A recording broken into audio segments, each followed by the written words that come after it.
সংখ্যাৰ চেপ্টাৰটোৰ এইটো প্ৰথমটো অধ্যায়ৰ আমাৰ এইটো শেষৰটো ভিডিঅ' 4 নম্বৰ ভিডিঅ' ইতিমধ্যে আমি প্ৰথমটো ভিডিঅ'ত আমি ইউক্লিডৰ বিভাজন প্ৰমেয়িকাৰ বিষয়ে আলোচনা কৰিছিলোঁ দ্বিতীয়টো ভিডিঅ'ত আমি মৌলিক উৎপাদীকৰণৰ তত্ত্বটো আলোচনা কৰিছিলোঁ আৰু তৃতীয়টো ভিডিঅ'ত আমি কি আলোচনা কৰিলোঁ পৰিমেয় সংখ্যাৰ দশমিক বিস্তৃতিৰ ওপৰত আমি আলোচনা কৰিলোঁ এইটো আমাৰ শেষৰটো ভিডিঅ' ইয়াত আমি অপৰিমেয় সংখ্যাৰ ওপৰত আমি আলোচনা কৰিম অপৰিমেয় সংখ্যাবিলাকৰ আমি যদি আমি সংজ্ঞাটো দিব বিচাৰো তেতিয়াহলে আমি ক'ব পাৰো যিবিলাক সংখ্যাক p by q আকৃতিত প্ৰকাশ কৰিব নোৱাৰি য'ত p আৰু q কি সংখ্যা অখণ্ড সংখ্যা সেই সংখ্যাবিলাককে আমি কি বুলি ক'ম অপৰিমেয় সংখ্যা পৰিমেয় সংখ্যাত আছিল যে p by q আকৃতিত প্ৰকাশ কৰিব পাৰি সো অপৰিমেয় সংখ্যাত হ'ব p by q আকৃতিত প্ৰকাশ কৰিব নোৱাৰি আচ্ছা p by q আকৃতিত প্ৰকাশ কৰিব নোৱাৰি কিন্তু তাতে এটা কথা আছে যে p q অখণ্ড সংখ্যা সেইবিলাক সংখ্যায়ে অপৰিমেয় সংখ্যা এতিয়া তোমালোকে আমি দশমিক বিস্তৃতিৰ বিষয়ে যেতিয়া আলোচনা কৰিছিলো আমি পৰিমেয় সংখ্যাৰ ক্ষেত্ৰত দুটা ধৰণৰ দশমিক বিস্তৃতি পাইছিলো আমি দশমিক বিস্তৃতিৰ ওপৰত অকণমান আমি চাওঁ যে এটা আমি দশমিক বিস্তৃতি আমি কেই ধৰণৰ পালো তোমালোকে চোৱা এটা আমি পালো পৰিসমাপ্ত বিলাকত তোমালোকে এটা থিওৰি পাইছিলা যে তাত কি হয় যে p by q টো হৰটো কেনেকুৱা আকাৰত থাকে 2 to the power m into 5 to the power n আকাৰত থাকে তাৰমানে তাত মৌলিক উৎপাদীকৰণৰ অৰ্থাৎ 2 আৰু 5 ৰ বাহিৰে বেলেগ আৰু কোনো উৎপাদক নাথাকে অকল 2 আৰু 5 থাকে মৌলিক উৎপাদীকৰণত আমি অকল 2 আৰু 5 পাওঁ যেনেকুৱা উদাহৰণ দিছিলো আমি 1/8 তোমাৰ ধৰা 1/4 এ হওক তেনেকুৱা বা তোমাৰ 5/16 এ হওক এনেকুৱা সংখ্যাবিলাক তোমাৰ কি হ'ব পৰিসমাপ্ত হ'ব দশমিক বিস্তৃতি আৰু আন এটা আমি পাইছিলো তোমাৰ দশমিক বিস্তৃতিটো কেনে ধৰণৰ পৌনঃপুনিক নিৰৱধি পৌনঃপুনিক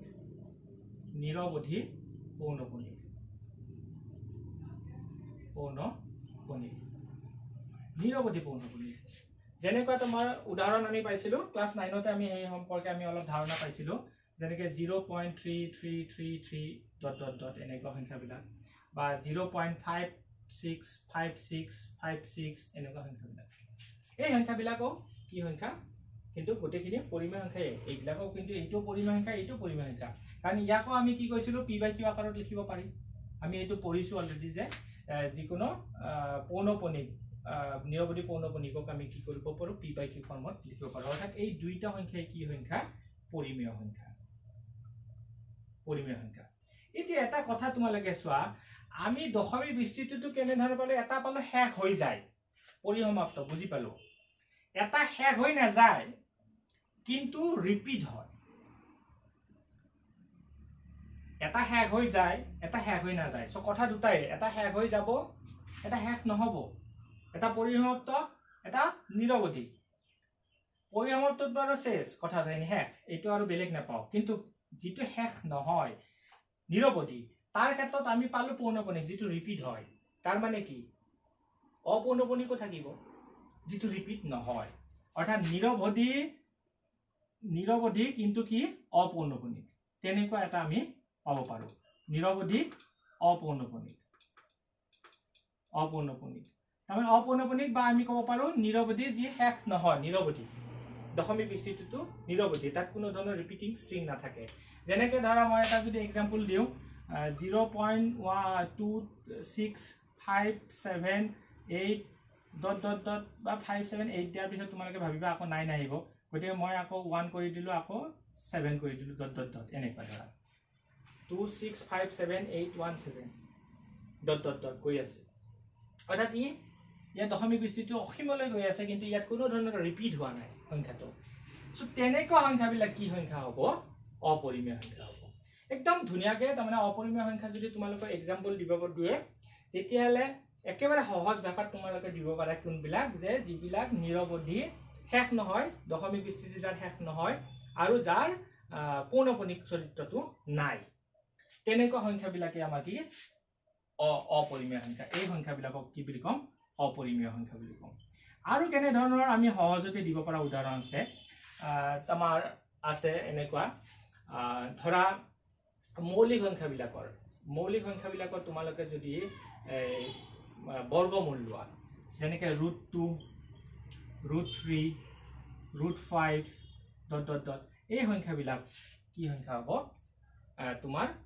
অপৰিমেয় সংখ্যা হ'ব অৰ্থাৎ আমাৰ মৌলিক সংখ্যা এক নম্বৰতে মই ক'লো কি যিবিলাকৰ দশমিক বিস্তৃতি নিৰৱধি আৰু যাৰ পৌনঃপুনিক চৰিত্ৰ নাই সেই সংখ্যাবিলাক আমাৰ কি অপৰিমেয় সংখ্যা তোমালোকে ঢেৰ এক্সাম্পল দিব পাৰিবা দুই নম্বৰতে যিবিলাক আমাৰ মৌলিক সংখ্যা আছে মৌলিক সংখ্যাবিলাকৰ তোমাৰ কি হ'ব বৰ্গমূলবিলাক বা তোমালোকে ক'ব পাৰা যে ইয়াক আৰু অলপমান এক্সটেন্ড কৰিলে কনসেপ্ট এনেকৈ ক'ব পাৰা যিবিলাক সংখ্যাৰ বৰ্গমূলৰ ভিতৰত বৰ্গমূলটোত আমাৰ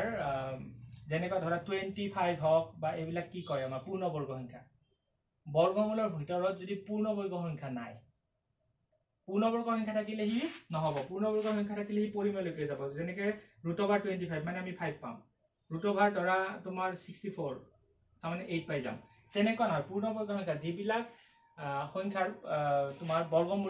বৰ্গমূল কিছুমান সংখ্যা যে পূৰ্ণবৰ্গ নোহোৱা সংখ্যাবিলাকৰ বৰ্গমূল যেনেকৈ 6 √6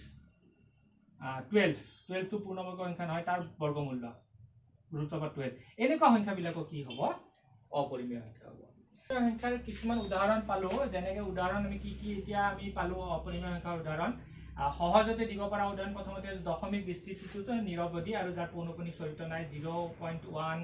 2 5 7 9 3 7 ... এনেকুৱা ধৰা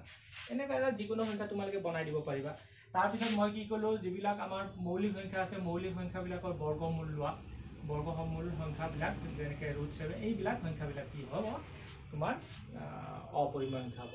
আৰু যিবিলাক সংখ্যাবিলাক পূৰ্ণবৰ্গ নোহোৱা সংখ্যা পূৰ্ণবৰ্গ নহয় যিবিলাক সংখ্যা পূৰ্ণবৰ্গ নহয় তেনেকুৱা সংখ্যাৰ বৰ্গমূলবিলাকো আমাৰ কি ক'ব পৰা তোমাৰ অপৰিমেয় সংখ্যাৰ ভিতৰতে পৰে এতিয়া তোমালোকে যদি চোৱা আৰু কিছুমান সংখ্যা আছে যেনেকৈ 1/√2 1/√3 এনেকুৱা সংখ্যাবিলাক আমি এই সংখ্যাবিলাকৰ কি সংখ্যা কিন্তু অপৰিমেয় সংখ্যা এতিয়া মই আৰম্ভণিৰ ভিডিঅ'তে মই এটা কথা কৈছিলো যে দুটা অখণ্ড সংখ্যাৰ মাজত অসংখ্য ভগ্নাংশ থাকে অকল ভগ্নাংশ নাই আৰু বেলেগ সংখ্যাবিলাক থাকিব অসীম ভগ্নাংশ কিন্তু থাকে অখণ্ড অসীম সংখ্যক ভগ্নাংশ থাকে সেই ভগ্নাংশবিলাক পৰিমেয় হ'ব পাৰে অপৰিমেয় হ'ব পাৰে এতিয়া আমি তাৰ পিছত 3 নম্বৰ ভিডিঅ'টোত মই এটা কথা কৈছিলো যে সুধিছিলো তোমালোকৰ প্ৰশ্নটো যে সকলোবিলাক ভগ্নাংশই পৰিমেয় সংখ্যা হয় নেকি তোমালোকক সুধিছিলো মই এতিয়া চাও 1/√2 ই এটা ভগ্নাংশ ই কিন্তু অপৰিমেয় সংখ্যা অৰ্থাৎ আমি ক'ব পাৰো যে সকলোবিলাক ভগ্নাংশই কি নহয় পৰিমেয় সংখ্যা নহ'ব পাৰে কোনবিলাক পৰিমেয় সংখ্যা হ'ব য'ত pq টো কি হ'ব তোমাৰ অখণ্ড সংখ্যা হ'ব ইয়াত √2 টো অখণ্ড সংখ্যা নহয় ইয়াত √3 টো অখণ্ড সংখ্যা নহয় √2 টো আৰু √3 টো এটা অপৰিমেয় সংখ্যা গতিকে এনেকুৱা ভগ্নাংশবিলাক কি হ'ব অপৰিমেয় সংখ্যা হ'ব এতিয়া আমি এই সংখ্যাবিলাকৰ স্থানটো আমি অলৰেডি সংখ্যা ৰেখাত নৱম মানত শিকি আহিছো কিন্তু এই অপৰিমেয় সংখ্যাবিলাকৰ প্ৰমাণটো যে ই যে অপৰিমেয় সংখ্যা √2 এটা যে অপৰিমেয় সংখ্যা √3 এটা অপৰিমেয় সংখ্যা বা √6 এটা অপৰিমেয় সংখ্যা √12 এটা অপৰিমেয় সংখ্যা এই প্ৰমাণবিলাকৰ বিষয়ে আমি অকণমান জানিব লাগিব কেনেকেনো আমি প্ৰমাণ কৰিম ইয়াৰ কাৰণে এটা থিওৰেম আমি জানিব লাগিব p এটা মৌলিক সংখ্যা আৰু a যিকোনো এটা যোগাত্মক অখণ্ড সংখ্যা বুলি ক'লে ধৰা এক নম্বৰতে মই কি ক'লো p এটা মৌলিক সংখ্যা দুই নম্বৰতে a যিকোনো এটা যোগাত্মক সংখ্যা তেন্তে যদি p divides a square তেন্তে আমি কি ক'ব পাৰো this implies p divides a কথাকাৰ বুজিবৰ কাৰণে এতিয়া অকমান টান হৈ আছে সহজকৈ কৈছো মই p এটা মৌলিক সংখ্যা যিকোনো এটা মৌলিক সংখ্যা যদি a আৰু যিকোনো এটা যোগাত্মক অখণ্ড সংখ্যা p এই মৌলিক সংখ্যাটো যদি a স্কয়াৰ হৰণ কৰে তেতিয়া মৌলিক সংখ্যাটো a ক হৰণ কৰিব উদাহৰণ এটা লওঁ ধৰা 36 a মানে ললো ধৰা আমি एग्जांपल a = 6 ললো a = যদি 6 হয় তেতিয়ালে a স্কয়াৰ = কিমান হ'ব 36 p মানে মই এটা ললো 3 টো মৌলিক সংখ্যা তো তোমালোকে চোৱা 3 ৰে 3 ডিভাইডস 36 কৰে না 3 এ 36 ক ডিভাইড কৰে সো 3 এ কি কৰিব তেতিয়া হলে 6 ক ডিভাইড কৰিব 3 যদি 36 ক ডিভাইড কৰে দিস ইমপ্লাইজ 3 ক 6 ক ডিভাইড কৰিব কৰেও সিম্পলি সোৱা হয়ও কথাটো 25 ৰ ক্ষেত্ৰত সোৱা a ইকুৱেল টু তোমাৰ 5 লোৱা তেতিয়া a স্কয়াৰ ইকুৱেল টু কিমান হ'ব 25 হয় p ইকুৱেল টু তোমাৰ তেতিয়া 5 লোৱা 5 ললে তেতিয়া 5 এ কাক ডিভাইড কৰে s স্কয়াৰ অৰ্থাৎ 5 এ তোমাক a স্কয়াৰ তাৰমানে কি 5 ডিভাইডস কি sorry 5 divides a square means অর্থাৎ কি that is 5 divides 25 25 ক ডিভাইড কৰে so 5 divides কি হ'ব 5 অৰ্থাৎ 5 divides 5 মানে 5 divides a এক ডিভাইড কৰিব বেলেগ ক্ষেত্ৰত তুমি সব 2 ৰে কিন্তু না যায় p ইকুৱেল টু যদি তুমি 2 লোৱা তেতিয়া 2 এ আকৌ 25 ৰ ঘৰত না যায় p ইকুৱেল টু যদি তুমি 2 লোৱা তেতিয়া 2 ৰে আকৌ 25 ৰ ঘৰত যাব নেকি না যায় 25 ৰ ঘৰত না যায় তেতিয়া 2 ৰে কি নহয় 5 ক হৰণ না যাব হেতু কিন্তু কব নোৱাৰো আমি কিন্তু 25 ক হৰণে না যায় হেতু গতিকে আমি এটা কথা জানো যে মৌলিক যদি হয় তেতিয়া হলে p টু মৌলিক হ'ব লাগিব কিন্তু মৌলিক হলে তেনে ক্ষেত্ৰত p এ যদি a স্কয়াৰ হৰণ যায় তেতিয়া হলে p ৰে কি কৰিব a ক হৰণ যাব থিওৰেমটো ব্যৱহাৰ কৰি আমি কি কৰিম √2 √3 √5 √7 এই সংখ্যাবিলাকৰ অপৰিমেয় সংখ্যাবিলাকক যে ইয়া যে অপৰিমেয় সংখ্যা হে কথাকাৰ আমি প্ৰমাণ কৰিম আৰু প্ৰমাণটো কৰিম proof by contradiction theory আমি যেটো proofer আমি বিভিন্ন ধৰণৰ proof কৰিব পাৰো inductive reasoning deductive reasoning আৰু এটা contradiction আছে আৰু counter example আছে চাৰিটা ধৰণে আমি proof কৰিব পাৰিম আমি proof by contradiction methodত আমি proof কৰিম সো আমি এক্সাম্পলটো আমি লৈছো কোৱেশ্চনটো এনেকুৱা 3 অপৰিমেয় √3 অপৰিমেয় বুলি প্ৰমাণ কৰিব লাগে √3 অপৰিমেয় এটো আমি প্ৰমাণ কৰিব লাগে আচ্ছা √3 অপৰিমেয় প্ৰমাণ কৰাৰ আগতে আমি কি ধৰি লম যে যদি সম্ভৱ আমি ধৰি লও যদি সম্ভৱ if possible যদি সম্ভৱ ধৰা √3 কি পৰিমেয় তুমি ধৰি লোৱা যে যদি সম্ভৱ আমি কোৱা নাই যদি সম্ভৱ আমি ধৰি লৈছো √3 পৰিমেয় যদি √3 পৰিমেয় হয় তেতিয়া পৰিমেয় সংখ্যা ধৰ্মমতে আমি কি পাইছিলো যে পৰিমেয় সংখ্যাবিলাকক p বাই q আকৃতিত লিখিব পাৰি অৰ্থাৎ ইয়াক এটা আমি ভগ্নাংশ আকাৰে লিখিব পাৰিম যত p q কি সংখ্যা অখণ্ড সংখ্যা আৰু p q সহমৌলিক অৰ্থাৎ আমি কি লিখিব পাৰিম যে √3 sum কিবা কাৰণত a কোনোবা a বাই b আকাৰৰ হ'ব যত a আৰু b টো কি সংখ্যা অখণ্ড সংখ্যা b শূন্য নহয় b টো শূন্য হ'ব নোৱাৰে শূন্য হলে মিনিংলেছ হৈ যাব এই মানে তোমাৰ অসংখ্যাবদ্ধ হ'ব আৰু এটা থিওৰি মই অলপ আগৰ ভিডিওটোত মই কৈছিলো যে ab = 1 অৰ্থাৎ ইহত সহমৌলিক মই ধৰি লৈছো দেই সহমৌলিক অৰ্থাৎ ইয়াত লঘিষ্ঠ আকাৰত আছে এইটোৱে সকলোতকৈ ডাঙৰ কনসেপ্ট সহমৌলিক ধৰি ল'ব লাগিব লঘিষ্ঠ আকাৰত আছে মই লাষ্ট 3 নম্বৰ ভিডিওটোত মই কৈছিলো যে সহমৌলিক মানে কি যে 2 আৰু 3 সহমৌলিক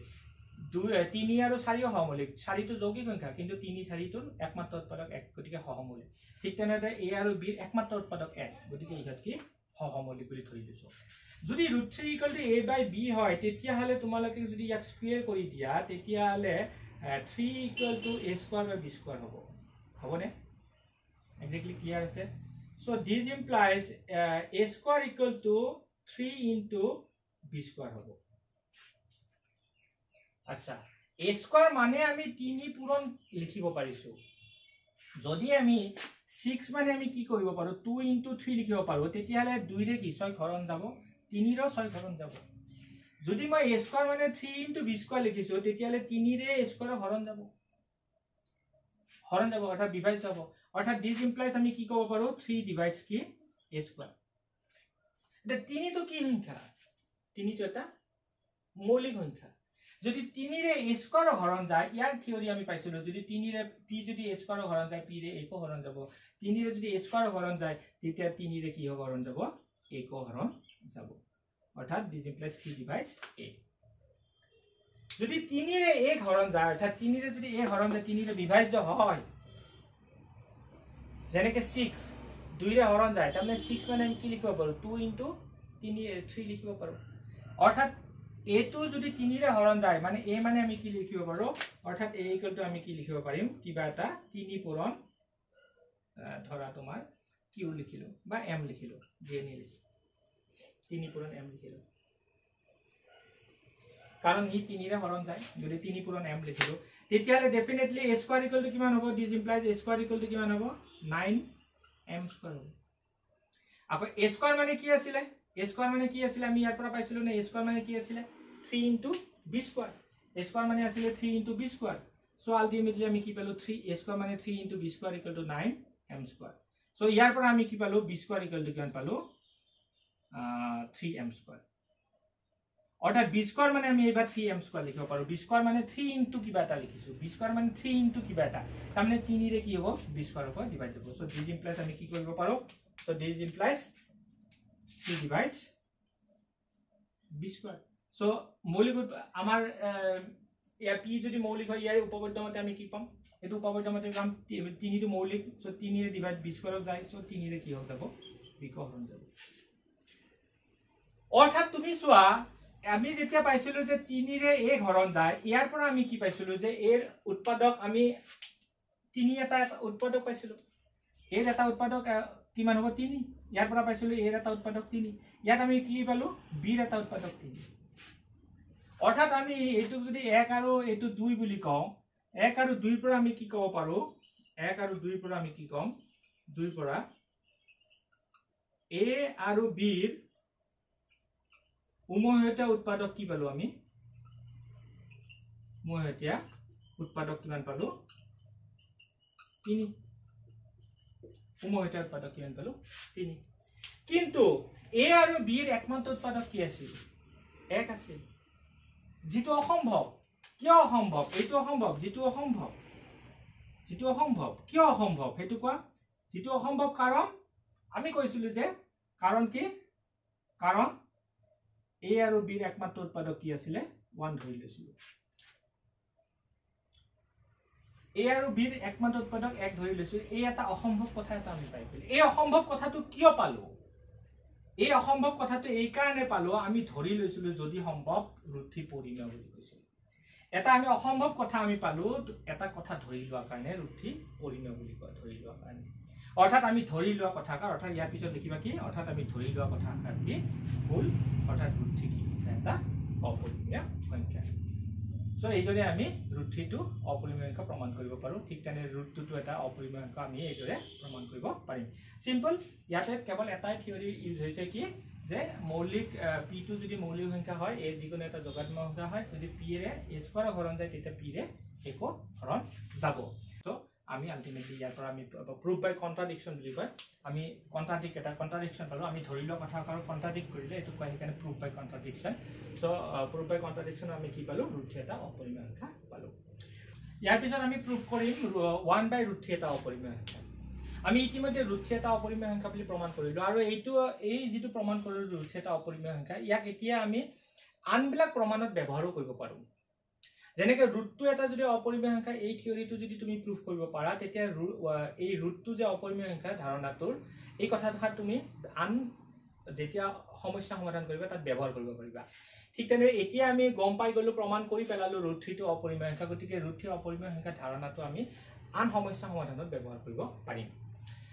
এতিয়া আমি এটা প্ৰমাণ কৰিব লাগিছো যে 1 বাই ৰুথি এটা অপৰিমেয় সংখ্যা সো এইটো প্ৰমাণ কৰিব কেনেকৈ যাম যদি সম্ভৱ ধৰা হ'ল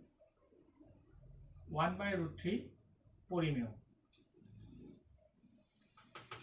1 by root 3 পৰিমেয় বুলি আমি ধৰি ললো so 1 by root 3 equal to কি লিখিব পাৰিম a by b কাৰণ e p by q আকাৰত থাকিব পৰিমেয় সংখ্যা যেহেতু ধৰি লৈছো পৰিমেয় সংখ্যা বুলি কৈছো যেহেতু p by q আকাৰত থাকিব গতিকে a by b a b কি সংখ্যা অখণ্ড সংখ্যা b কি নহয় শূন্য নহয় আৰু এটা কথা ধৰিব লাগিব কেৱল a b সহমৌলিক অৰ্থাৎ a b ৰ একমাত্ৰ উৎপাদক কি 1 এটো প্ৰত্যেকটো প্ৰমাণতে লাগে কাৰণ এটো শিকিলোৱা ধৰি লোৱাটো শিকিলোৱা এতিয়া চোৱা আমি ইয়াক এনেকৈ লিখিব পাৰো নেকি 1 বাই ইয়াকে যদি আমি দুই ফালে 3 ৰে পূৰণ কৰো কি হ'ব অৰ্থাৎ ইয়াকো মই 3 ৰে পূৰণ কৰিছো 3 into 1 by root 3 equal to 3 into 1 a by b লিখিব পাৰি নে নাই সো পাৰি 3 ৰে পূৰণ কৰিলে সংখ্যাটো একে থাকিব কাৰণ আমাৰ ইউক্লিডৰ কৈছিলে ইউক্লিডে কৈছে যে সমান সংখ্যাৰে যদি পূৰণ কৰা এটা সমীকৰণকে হক আমি সমান সংখ্যাৰে যদি পূৰণ কৰো দুই ফালে যদি সমান সংখ্যাৰে পূৰণ কৰা দুটা সমান বস্তু একে সমান সংখ্যাৰে যদি পূৰণ কৰা বা হৰণ কৰা তেতিয়ালে পূৰণফলটো কি থাকিব গুণফলটো বা হৰণফলটো একে হৈ থাকে সো ইউক্লিডে কৈছিলে সো 3 * 1/√3 = 3 * a/b এটো লিখিব পাৰি সো 3 এটো 3 মানে আসলে কি 3 মানে হল √3 হোল স্কয়াৰ হয়নে সো তেতিয়ালে 3 মানে যদি √3 হোল স্কয়াৰ এটো 3 মানে √3 হোল স্কয়াৰ হল সো ইয়াত আমি কি লিখিব পাৰিম দ্যাট ইজ ইকুৱেল টু কি লিখিব পাৰিম √3 ইকুৱেল টু কিমান হৈ গল থাইজ a/b ঠিক আছে নে √3 3 কাটি দিলো √3 বাৰ গল √3 ইকুৱেল টু কিমান পালো থাইজ a/b এতিয়া তোমালোকে চোৱা ইয়াতে 3 এটো কি সংখ্যা এটো কি সংখ্যা আছিল z আছিল অখণ্ড সংখ্যা আছিল তেতিয়ালে ডেফিনেটলি এটো যদি অখণ্ড সংখ্যা আছিল থাইজ এটো কি সংখ্যা অখণ্ড সংখ্যা আৰু b টো কি সংখ্যা অখণ্ড সংখ্যা আৰু b টো কি নহল শূন্য নহয় ইয়াতে ধৰিয়ে লৈছো গতিকে থাইজ a/b টো কি সংখ্যা হল এটা পৰিমেয় সংখ্যা হল অৰ্থাৎ থাইজ a/b টো কি সংখ্যা অৰ্থাৎ যেহেতু অৰ্থাৎ আমি কি পালো থাইজ a/b টো কি সংখ্যা পৰিমেয় সংখ্যা অৰ্থাৎ পৰিমেয় সংখ্যা যদি হয় এটো যদি পৰিমেয় সংখ্যা ইও এটা পৰিমেয় সংখ্যা অৰ্থাৎ কি পালো আমি √3 এটা পৰিমেয় সংখ্যা কিন্তু √3 এটা অপৰিমেয় সংখ্যা বুলি আমি অলৰেডি প্ৰমাণ কৰি থৈ দিছো √3 এটা অপৰিমেয় সংখ্যা বুলি ইতিমধ্যে আমি প্ৰমাণিত কৰিছো অলপ আগতে কৰিছো গতে এটো কি কিন্তু ই কি হ'ব অসম্ভৱ কিন্তু ই অসম্ভৱ কিন্তু ই কি অসম্ভৱ অৰ্থাৎ আমাৰ কি হল অৰ্থাৎ আমি ধৰি লোৱা কথাষাৰ কি অৰ্থাৎ আমি ধৰি লোৱা কথাষাৰ কি কথাষাৰ ভুল এটাকে আমি কি লিখিম 1/√3 কি এটা অপৰিমেয় সংখ্যা সো বুজি পালানে সো 1/√3 এটা অপৰিমেয় সংখ্যা প্ৰমাণ কৰিবৰ কাৰণে আমি কি কৰিলো 1/√3 ক আমি পৰিমেয় সংখ্যা বুলি ধৰি ললো আৰু পৰিমেয় সংখ্যা বুলি ধৰাৰ কাৰণে হি a/b আকাৰত লিখিব পাৰিলো পৰিমেয় আকাৰ pbit আকাৰত যত ab কি অখণ্ড সংখ্যা b শূন্য নহয় b দে এটো b শূন্য নহয় আৰু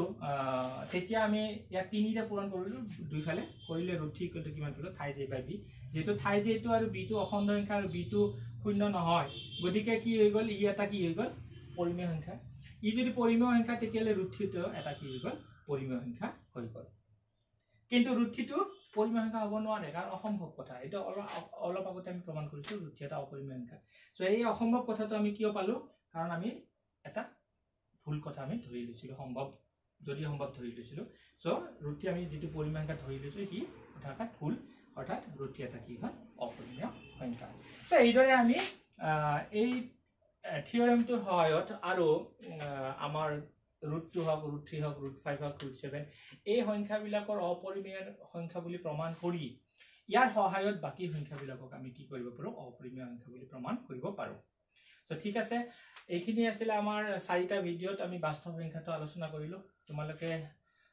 চেষ্টা কৰিবা অংকবিলাক কৰিবা ইয়াৰে আৰু কিবা যদি ইয়াত সমস্যা হয় তেতিয়ালে ডেফিনেটলি আমাৰ লগত যদি তোমালোকে ডাইৰেক্ট কন্টাক্ট কৰিব পাৰা তোমালোকৰ পঞ্চায়ত টিচাৰৰ সহায়ত তেতিয়ালে মই তোমালোকৰ যিবিলাক সমস্যা আছে সেইবিলাক সমস্যা মই সমাধান কৰিবলৈ চেষ্টা কৰিম সো আজিলে সামৰিছো এইটো হৈছে আমাৰ বাস্তৱ সংখ্যাৰ হেক ভিডিও গতিকে ইয়াৰ দ্বাৰা আমি বাস্তৱ সংখ্যা এই চেপ্টাৰটো সামৰণি মাৰিলো